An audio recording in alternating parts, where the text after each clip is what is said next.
coming out in this cold, snowy weather to SSR's program, Many Moons.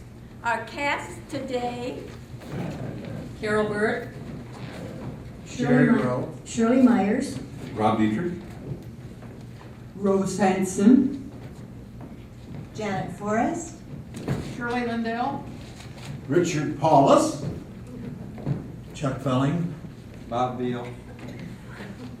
I see the moon sees me, down through the leaves of the old oak tree.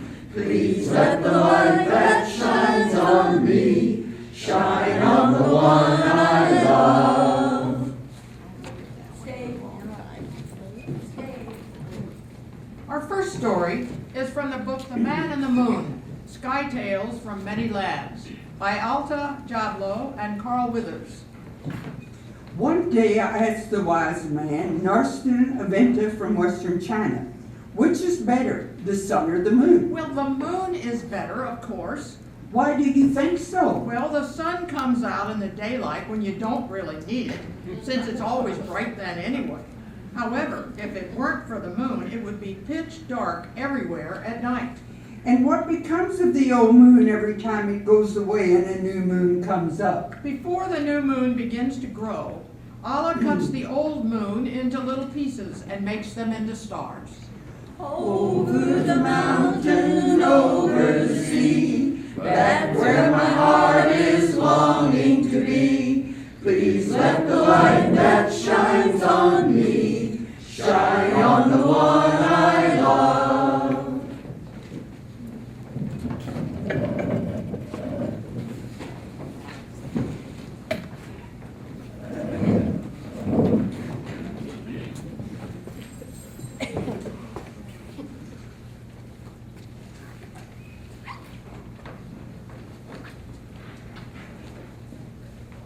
Once upon a time, is it true?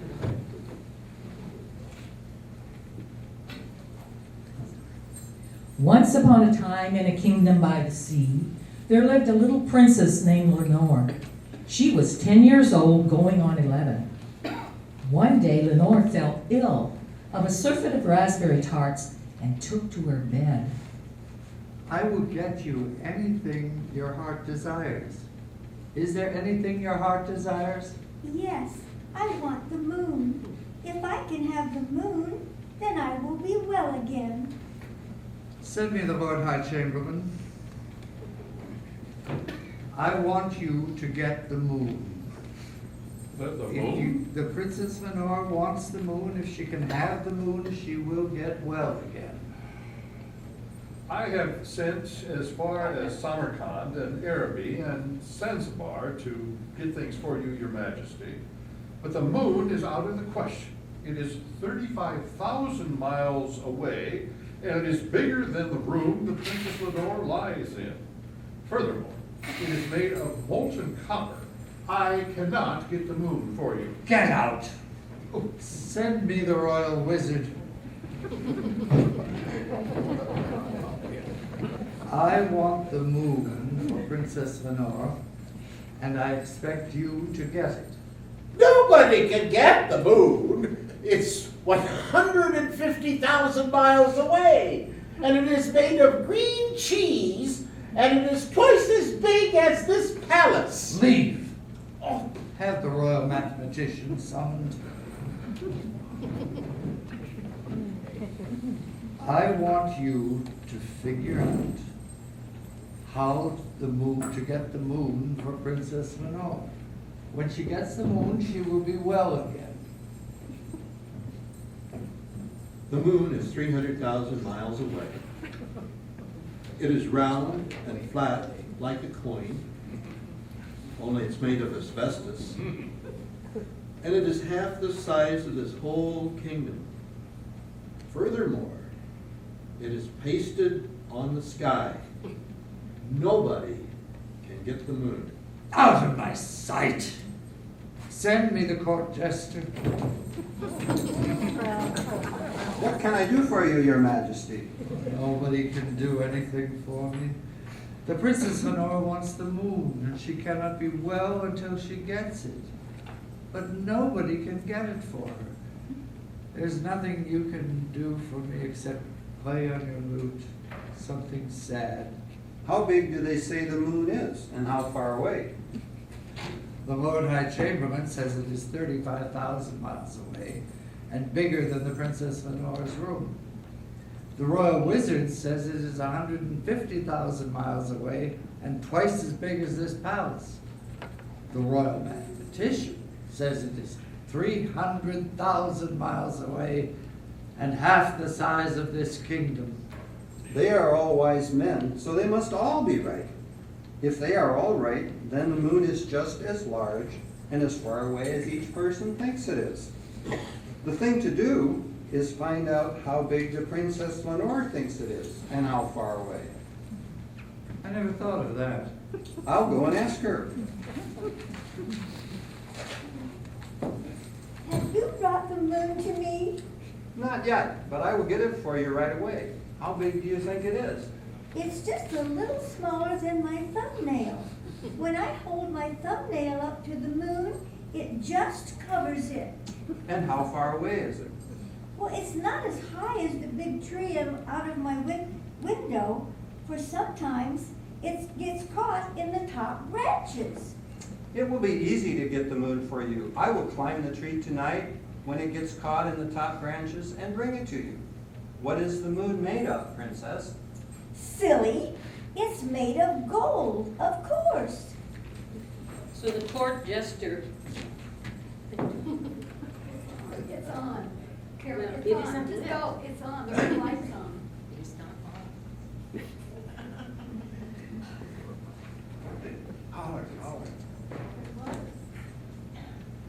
So the court jester left Princess Lenore's room and went to the royal goldsmith. I want you to make a tiny round golden sphere just a little smaller than the thumbnail of the Princess Lenore and string it on a golden chain so the princess can wear it around her neck. Ah, perfect. What is this thing that I've made? You have made the moon. That is the moon. But the moon is 500,000 miles away and is made of bronze and is round like a marble. That is what you think. The court jester took the moon to Princess Lenore, and she was overjoyed. The next day she was well, and she could get up and go out in the garden to play. But the king's worries were not yet over. He knew that the moon would shine in the sky again that night, and he did not want the princess to see it. If she did, she would know that the moon she wore around her neck was not the real moon. So the king sent for the Lord High Chamberlain. We must keep the Princess Lenore from seeing the moon when it shines in the sky tonight. Think of something. I know just the thing. We can make some dark glasses for the Princess Lenore. We can make them so dark that she will not be able to see anything at all through them. Then she will not be able to see the moon when it shines in the sky. If she wore dark glasses, she would bump into things, and then she would be ill again. Get out! Call the royal wizard. We must hide the moon, so the Princess Lenore will not see it when it shines in the sky tonight. How are you going to do that? I know what we can do. We can stretch black velvet curtains on poles. The curtains will cover all the palace gardens like a circus tent, and the princess will not be able to see through them, so she will not see the moon in the sky. Black velvet curtains would keep out the air. The Princess Lenore would not be able to breathe, and she would be ill again. Leave. Summon the royal mathematician. We must do something so that the Princess Lenore will not see the moon when it shines in the sky tonight. If you know so much, figure out a way to do that.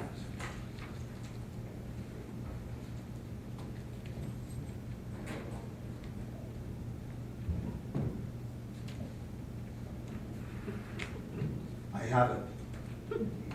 We can set up fireworks in the gardens every night. We will make a lot of silver fountains and golden cascades. And when they go off, they will fill the sky with so many sparks that it will be as light as day. The princess will not be able to see the moon. If fireworks would keep the Princess Lenore awake, she would not get any sleep at all, and she would be ill again. Out of my sight! Send me the court jester. What can I do for you, your majesty? Nobody can do anything for me. The moon is coming up again. Princess Lenore will know it is still in the sky and that she does not wear it on a golden chain around her neck. Play me something on your lute, something very sad. For when the princess sees the moon, she will be ill again. What do your wise men say?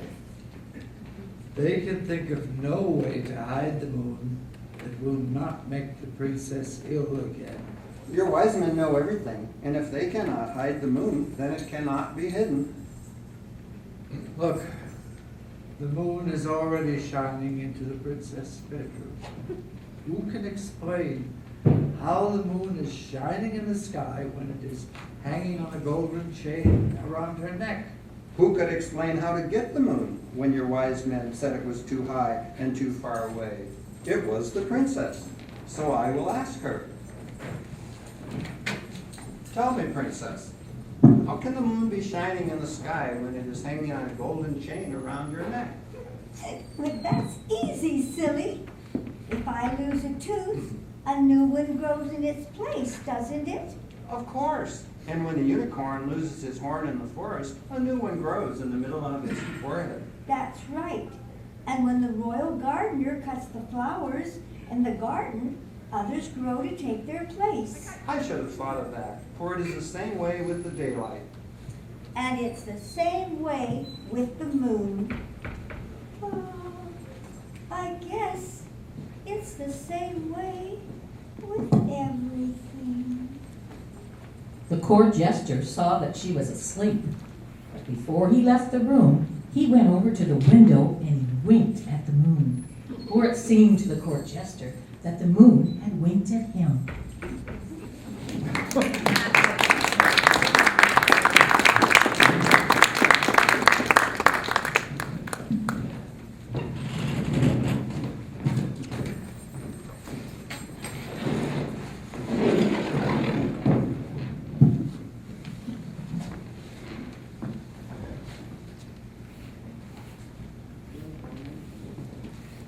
Two blondes in Las Vegas were sitting on a bench talking. Which do you think is farther away, Florida or the moon? Hello, can you see Florida? According to the scientists and the astronauts, the moon is 225,745 miles away and has a diameter of 2,000 miles and is made of lunar basalt. Who can name the first satellite to orbit the Earth? The moon. The moon. Fly me to the moon and let me play among the stars. Let me see what spring is like on Jupiter and Mars. In other words, hold my hand. In other words, darling, kiss me. During the Apollo 11 mission to the moon, Neil Armstrong observed, We have become accustomed to our view of the heavens, but to turn and see the earth in all its blue glory, I then could put up my thumb and blot out the earth. on July 20th, 1969, Neil Armstrong announced, Houston, Tranquility Base here. The Eagle has landed. The impact of that landing caused the moon's surface to vibrate for 55 minutes. As Michael Collins remained in lunar orbit, Buzz Aldrin and Neil Armstrong descended to the moon's surface after the now famous quote, "That's one small step for man, one giant leap for mankind." River wider than a mile, I'm crossing you in style someday. Oh, dream maker, you heartbreaker, wherever you're going, I'm going your way. On our first moonwalk, we explored the moon's surface on foot for 2.5 hours. We deployed the early Apollo experimental package, took a call from President Nixon, collected rock and core samples, raised a U.S. flag, and took photographs. Whatever happened to that new restaurant you were planning to put on the moon? Oh, we had a great chef, but there's no atmosphere. with no wind or water on the moon, the footprints of the Apollo astronauts will not erode. They should last at least 10 million years, probably even longer. July 24th, 1969, Neil Armstrong, Buzz Aldrin, and Michael Collins landed safely on Earth, fulfilling John F. Kennedy's national goal proposed May 25th, 1961. After the Americans went to the moon, the Soviets announced that they would be sending a man to the sun. The engineers objected. If you send a man to the sun, he will burn up. What do you think I am, stupid? He replied. We'll send him at night. What does Michael Jackson have in common with NASA? It's been decades since the first moonwalk. The moonwalk is a dance that presents the illusion of the dancer being pulled backwards.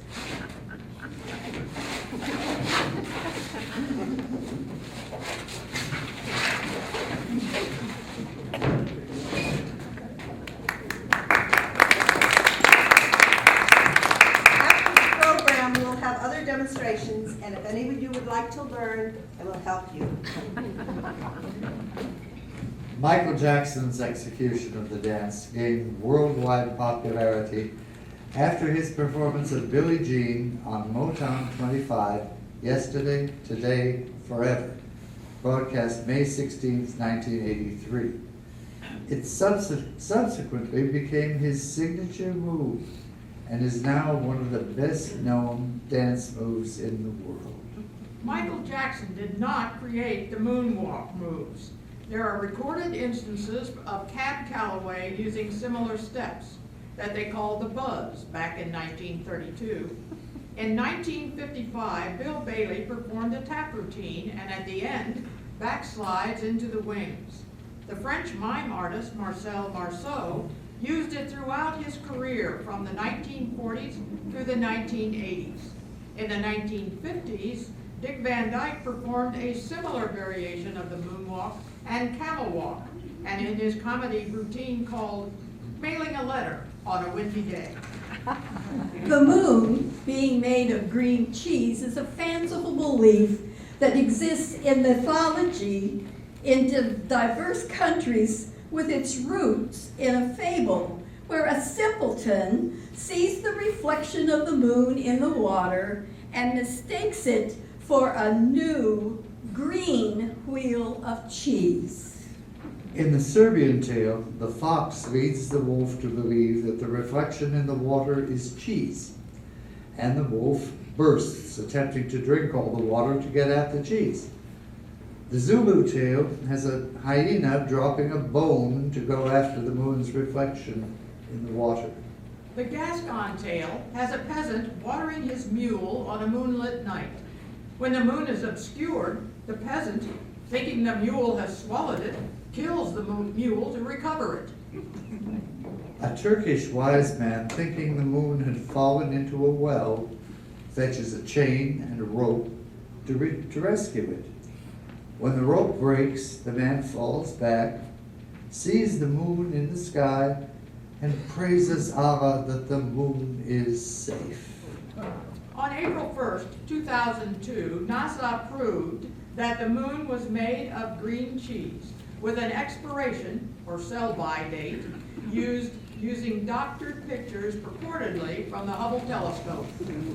And some people say It's only a paper moon sailing over a cardboard sea, but it wouldn't be make-believe if you believed in me. Yes, it's only a canvas sky hanging over a muslin tree, but it wouldn't be make-believe if you believed in me. Hey, diddle, diddle, the cat and the fiddle, the cow jumped over the moon. The little dog laughed to see such sport, and the fish ran away with the spoon.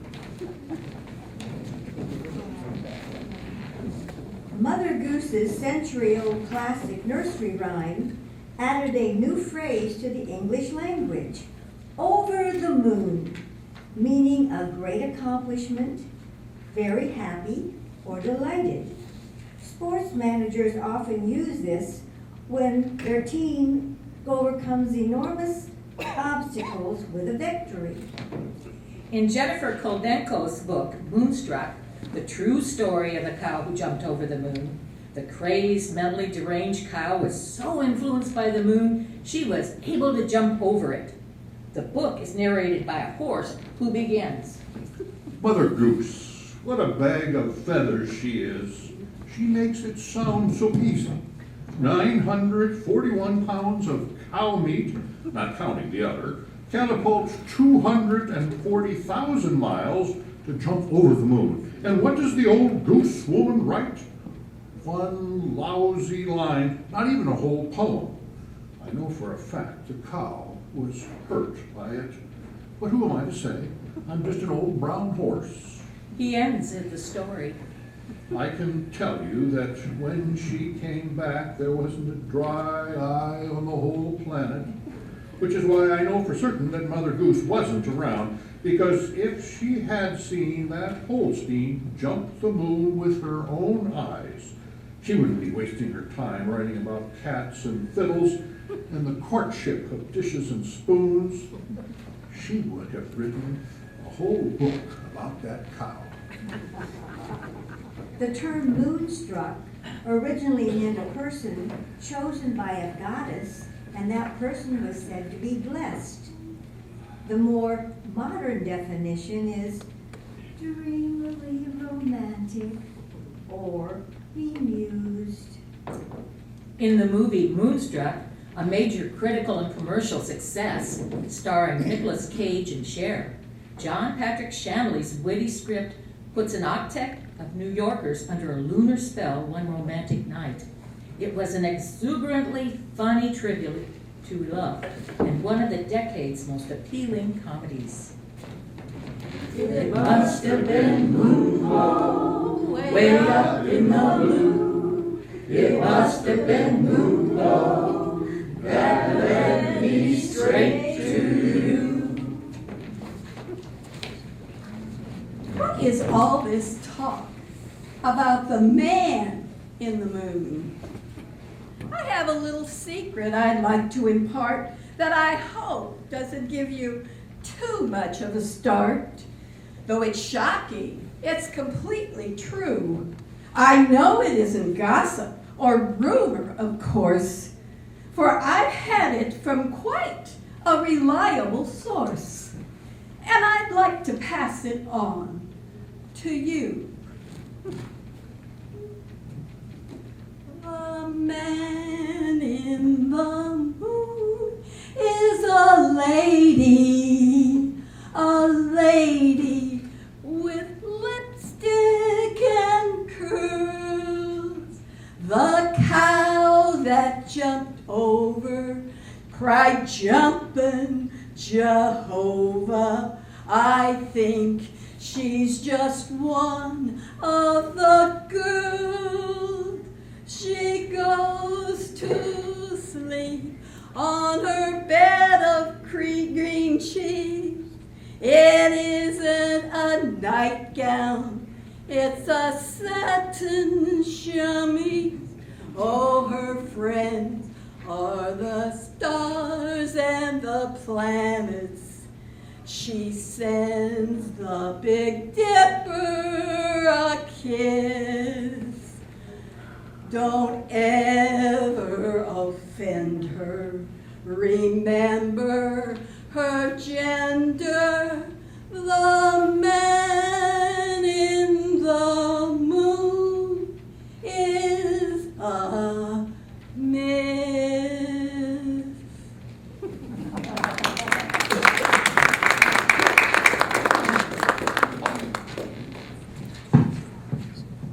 Vera, in the Broadway musical Maine, had good reason to believe the moon's gender to be that of a woman. Ishel, Lady Rainbow, an old goddess in Mayan mythology, was depicted as an old woman wearing a skirt with crossed bones and carrying a great jug filled with water, which she overturns to send floods and powerful rainstorms to the earth. In ancient times, Chinese people believed that there were 12 moons as there were 12 months a year. At the beginning of each month, the mother, Hang-O, washed her children in a lake at the extreme western side of the world. Then each moon, one after the other, would travel in a chariot for the month's journey to the opposite east side of the world. It was believed that the moons were made of water, and either a hare or a toad were living in their interior. Mawu, the moon, brings cooler temperatures to the African world. She is seen as an old mother who lives in the west. Mawu was the goddess of night, joy, and motherhood. Kolshaki was the moon goddess according to the Aztec mythology. Her name means golden bells. In ancient Rome, Artemis, the twin sister of the god Apollo, was the goddess of the moon. She was also known as the goddess of the hunt. Romans identified Artemis with the Greek goddess Diana. Many Maori people see a woman with a bucket in the moon. Rona, the tide controller, was the daughter of the sea god Tangaroa. It is said that when Rona upsets her bucket, it rains. This story symbolizes the influence of the moon on the rain, on the waters of the earth, and especially on the tides. Moon over Miami, shine on my love and me.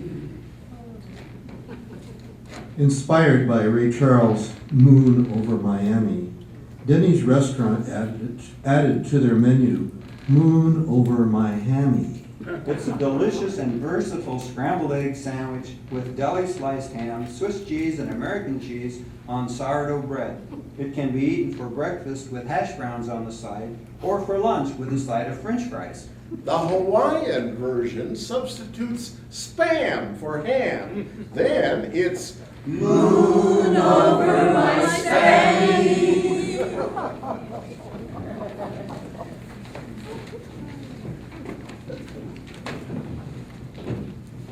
Mooning is defined as a slang term exposing one's buttocks suddenly and publicly as a prank or a gesture of disrespect. Now, before mooning, you may want to check the indecent exposure laws. There are laws to that effect, however. It doesn't always or often cover mooning as being illegal. Now, there are 8 steps for mooning someone. First step, have a reason to moon. Now, mooning is done as a funny, practical joke, but it's also extremely crude and insulting. Beware of other people in the target area. Citing family members or that special someone, walk away with your pants buttoned. Step 2, form an escape plan. Well, this step is optional. If there is no time to figure it out, run for the nearest bush. If you're inside, run for the door. Or if you're in a big city, run for the alley. Step 3, unbutton your pants. Keep one hand on your fly. to be able to pull up and zip your pants quickly afterwards. It's humiliating when attempting a moonin' dash if you can't pull up your pants. When they're around your ankles, your mooning will backfire, making you the butt of the joke. Step 4, pull them down. Step 5, pull them up again. The time between these two steps should be kept to an absolute minimum. People will be tempted to actually kick you in the butt when you moon them. A second or two is enough to make your point. Step 6, button your pants. Step 7, run for it. Step 8, escape. Follow your escape plan. Don't stick around and hope whoever you moon doesn't run after you. You need to put as much distance as possible between you and the person you mooned. Mooners displaying their wares during halftime at a sports arena are almost as entertaining as watching the officials attempting to grab them as they run in different directions to make a getaway. Mooning while riding in a car is fun. Everyone laughs and will not know it is you. Sit next to an open window and moon your butt through it just before the stoplight turns green for a fast getaway. Timing is everything. Many teens have experienced this at least once and have found it fun and quite harmless.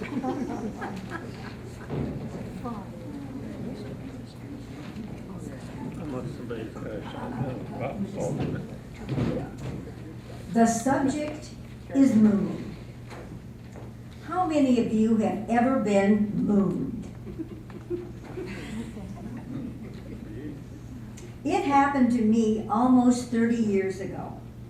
I was driving my college-age daughter back to her sorority. We were following a school bus and had just rounded the curve on Highway 6. The bus stopped at the red light and we were right behind it. All of a sudden, 4 teenage boys stood up laughing in the back window of the bus. And with a motion that must have been practiced many times, the middle two turned and dropped their pants. That does get your attention. They knew they had a captive audience because we didn't have any place to go. You're not sure where to look. And it's such a surprise that you haven't prepared a clever response. My daughter was embarrassed. And just as smoothly, they pulled up their pants and all of them sat down and the bus took off. I'm sure rocking with laughter. They certainly followed all 8 steps that you previously heard for a successful mooning.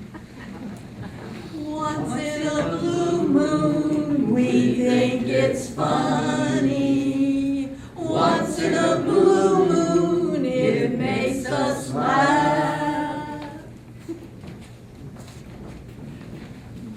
Metaphorically, a blue moon is a rare occasion. Currently, blue moon is used to describe a second full moon in a single solar calendar month. The Moon is Blue was a romantic comedy movie starring William Holden, David Niven, and Maggie McNamara. It was written by F. Hugh Herbert and directed by Otto Preminger. 2 aging playboys are after the same attractive young woman, but she fends them off by claiming that she plans to remain a virgin until her wedding night. Both men are determined to find a way around her objections.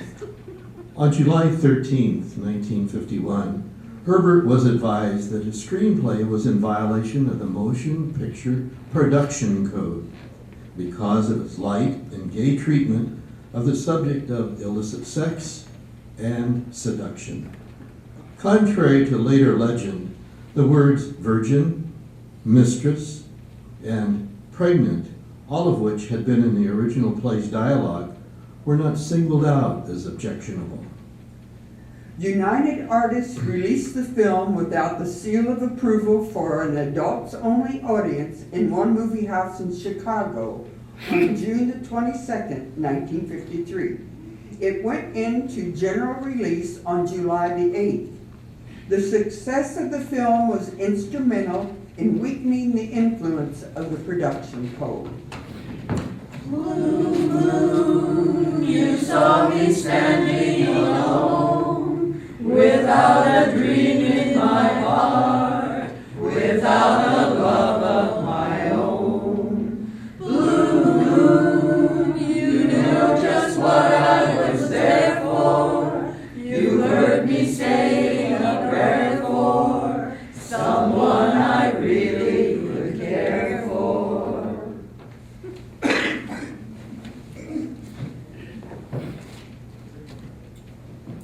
Quoting from the book notes of 13 Moons on Turtle's Back by Joseph Bruchek and Jonathan London.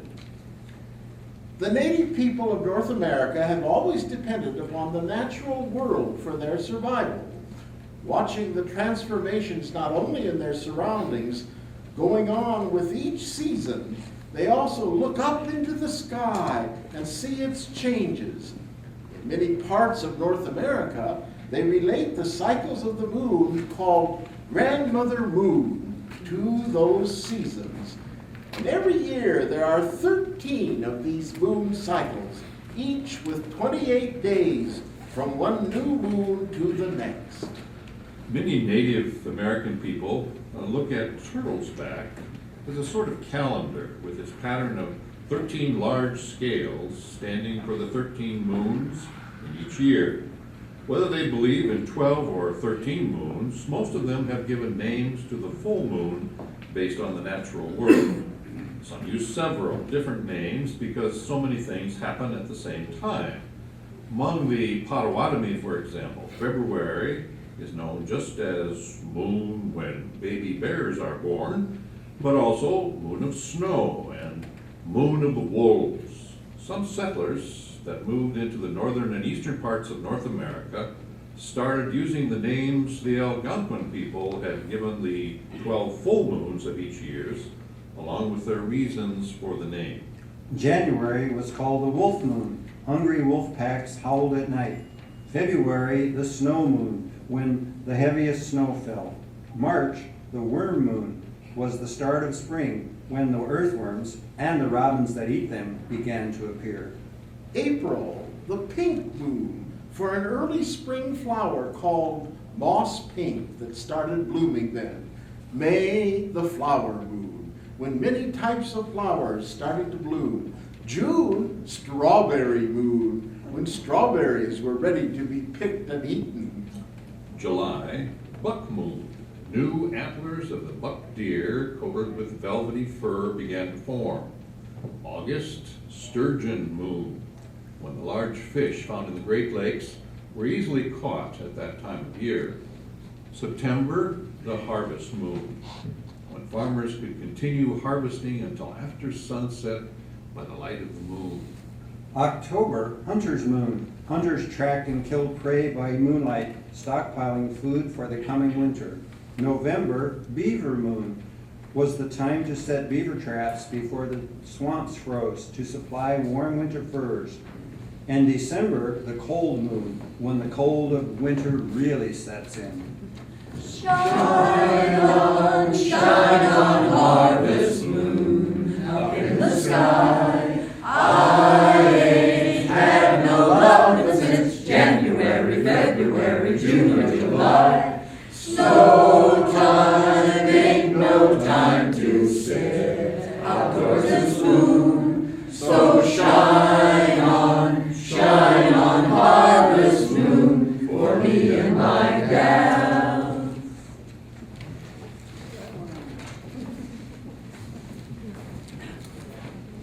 The moon has 4 phases or quarters lasting about 7 days each.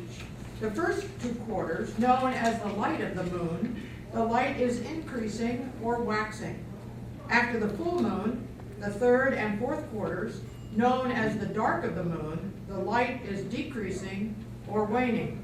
This phenomenon is explained in some of the folklore and mythology. Burma's Shan people say that the moon is a silver hair in a box. Each night the lid opens a little and he peeps out.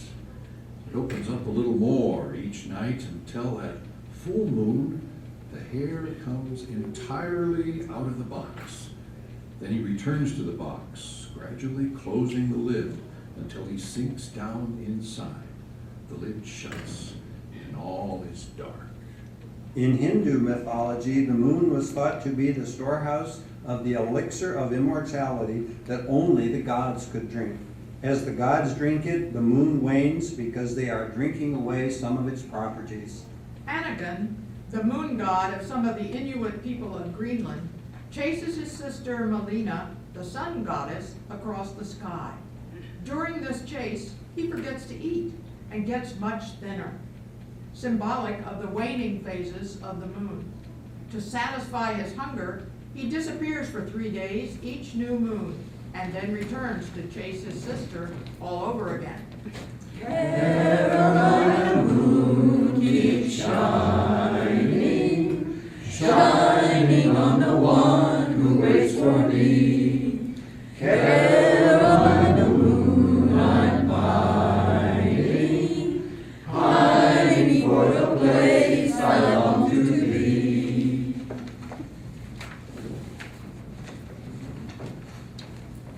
Planting by the moon is an idea as old as agriculture, based on both folklore and superstition, but it is backed up by science.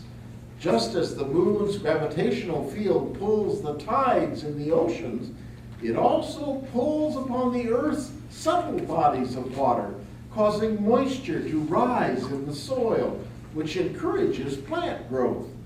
The gravitational pull also influences the amount of moisture in the crops at harvest time. The amount of water stored in the crops determines how long they will last while they are in storage. The more traditional influence of planting used in old wives' tales and the Farmer's Almanac is based on the 4 lunar phases of the moon. Plants are assigned to the phases of the moon which best suit their growing characteristics. From the new moon to the first quarter, as the waxing moon's illuminated surface increases, it creates balanced root and leaf growth. This is the best time for planting above-ground annual crops that produce their seeds outside the fruit, grafting trees, putting down sod, and transplanting. Mowing lawns in the first or second quarter will increase growth. In the second quarter, just before the full moon is considered particularly wet, it is the best time for planting during drought conditions, especially the 2 days before. The moonlight is getting stronger in annuals that produce above the ground with seeds forming inside the fruit are the types of crops that prefer this time for planting. Best days for fishing are between the new and the full moon. It is known as the light of the moon. The highest amount of moisture is in the soil during the full moon, and tests have proven that seeds will absorb the most water. After the full moon, the moon wanes, showing a decreasing illuminated surface that puts energy into the roots. Pruning is best done in the third quarter, in the sign of Scorpio. In the fourth quarter, with its decreased moonlight and gravitational pull, is considered a resting period when growth is retarded. It is the best time for killing weeds, thinning, pruning, mowing, and cutting timber. From the full moon to the new moon is known as the dark of the moon. Moonrise occurring in the evening brings fair weather, says one proverb, harking back to the belief that the waning moon in the full and last quarter that rises in the evening is dry.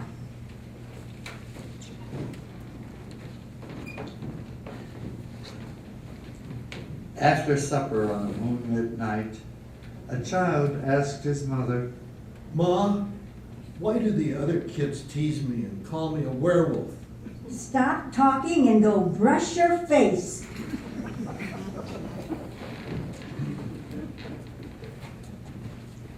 There is a guy I know, he's hair from head down to his toes, and when it's dark, he's got to go. He's a werewolf, he goes eloping through the woods and fields, looking for an evening meal. Someone slipped him a raw deal, that werewolf, and when the full moon is shining bright, doggies are a howling of fright. Gotta chomp me somebody tonight, but it don't seem right.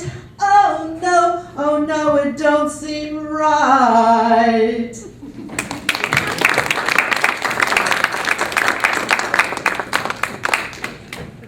The werewolf is a widespread concept in European folklore, related to a Christian interpretation developed during the medieval period. A werewolf is a mythological or folkloric human with the ability to shape-shift into a wolf or wolf-like creature. The transformation can take place either purposefully after being placed under a curse or from an affliction after a result of being bitten or scratched by another werewolf. Did you hear about the werewolf who ate garlic? Yeah, I noticed that his bark was worse than his bite. The effects on the moon and on werewolves vary greatly from story to story. Some say they are only able to transform during a full moon. Others say they are able to transform at will, but are forced to transform during a full moon. And others say that sleeping with a full moon's light on their face is a requirement for transforming into a werewolf. Moonlight becomes you, it goes with your hair. You certainly know the right thing to wear. Moonlight becomes you, I'm thrilled at the sight, and I do it so romantic tonight. So on a moonlit night, if a werewolf starts chasing you, how can you get away? Well, first you pick up a stick, then you throw it, and then you say, "Fetch!" The full moon also has been linked to crime, suicide, disasters, accidents, birth rates, and fertility. Some people even buy stocks and bonds according to the phases of the moon. While living in Manhattan, we were made aware that the increased lunacy occurring during the full moon of August could be attributed to the vacationing shrinks. Informally, moonlighting means working another job in addition to one's full-time job.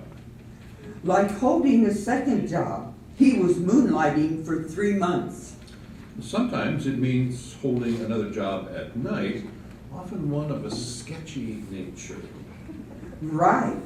Maybe if Jane didn't wear such sexy clothing, people wouldn't believe that she was moonlighting as a stripper. Then there's working a second job during the moonlit hours. John's been moonlighting every Monday evening. Moonlight is the romantic light reflected from the moon. Pennies in a stream, falling beneath the sycamore, moonlight in Vermont. I see blue waves, ski trails on a mountainside, snowlight in Vermont. Honeymoon, the first sweet month of marriage and or a holiday trip the newlyweds take to celebrate their marriage.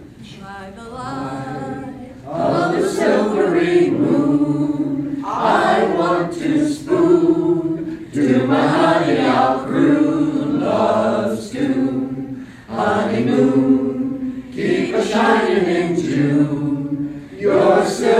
silvery beams will bring love's dreams. We'll be cuddling soon by the silvery moon. Place, Park, scene, dark, silvery moon shining through the trees. Cast, To me, you sound float. of kisses floating on the breeze. Act one, Begun. dialogue, where would you like to spoon? Like you, with you, underneath the silvery moon. By the light Of the silvery moon, I want to spoon. To my honey I'll croon love's tune. Honeymoon, keep a shining in June. Your silvery beams will bring love's dreams. We'll be cuddling soon by the silvery moon.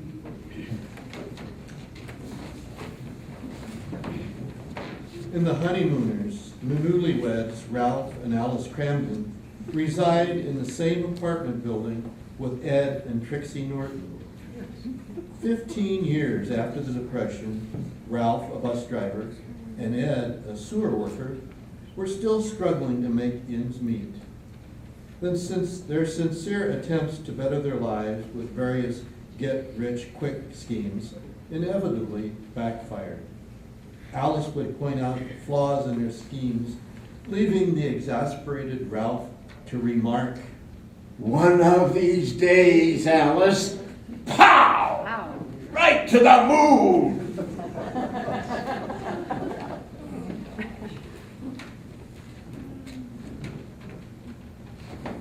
Not to be confused with moonlight, moonshine, white lightning, Mountain Dew, hooch, or Tennessee white whiskey are terms used to describe high-proof distilled spirits that are not aged.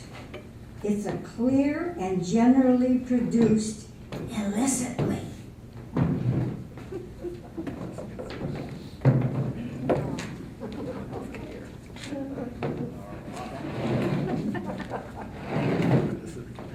A man was hitchhiking down south.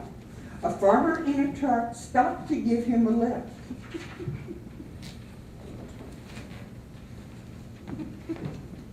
Hey, have you heard about our moonshine whiskey? It's pretty good.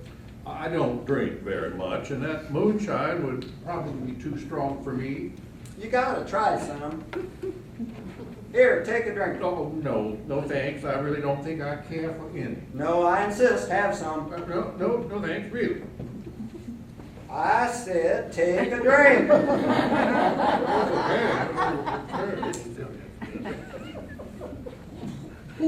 What do you think of it? Good, ain't it? Yeah. Here, now you hold the gun on me and make me drink some.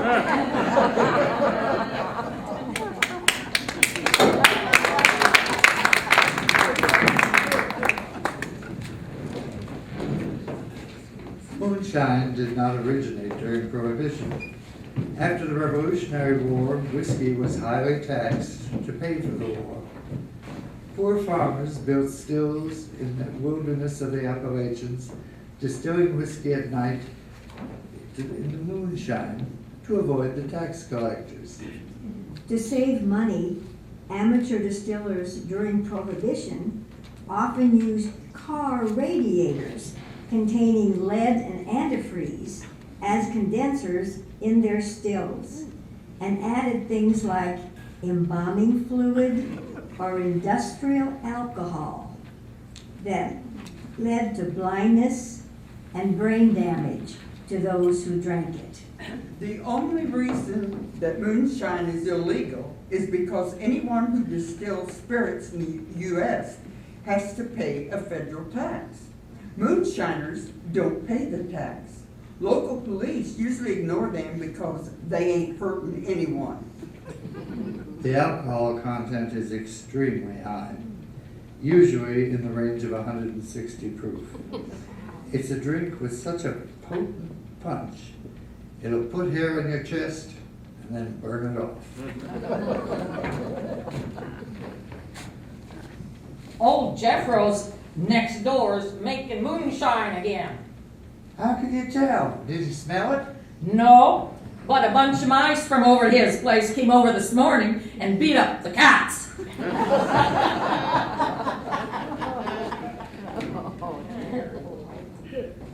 Irving Berlin's Moonshine Lullaby from the musical Annie Get Your Gun. Behind the hill, there's a busy little still where your pappy's working in the moonlight. Your loving The boy isn't quite within the wall, so he's hiding there behind the hill. Bye, bye, baby. Stop your yawning. Don't cry, baby. Daylight will be dawning. And when it does, from the mountain where he was, he'll be coming with his jug of moonshine. So count your sheep, mama, singing you to sleep with a moonshine lullaby. Dream of Pappy, very happy, with his jug of mountain rye. So count your sheep, mama, singing you to sleep with a moonshine lullaby.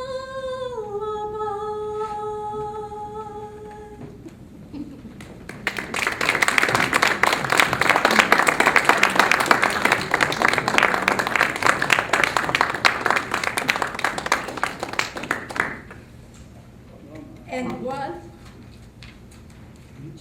a closing quote from William Cullen Bryant. Reach for the moon, because if you don't make it, you'll land among the stars. Thank you for coming. Please join us for refreshments and moonwalk lessons.